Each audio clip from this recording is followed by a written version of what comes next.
C. Joseph Vijay எனும் நான்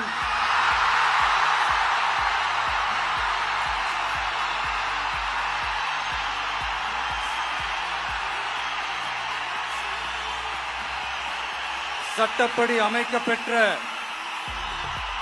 இந்திய அரசியல் அமைப்பின்பால் உண்மையான நம்பிக்கையும் மாறா பற்றும் கொண்டிருப்பேன் என்றும் இந்திய நாட்டின் ஒப்பில்லாத முழு முதல் ஆட்சியையும் ஒருமையையும் நிலைநிறுத்துவேன் என்றும் தமிழ்நாட்டு அரசின் முதலமைச்சராக உண்மையாகவும் உளச்சான்றின்படியும் என் கடமைகளை நிறைவேற்றுவேன் என்றும்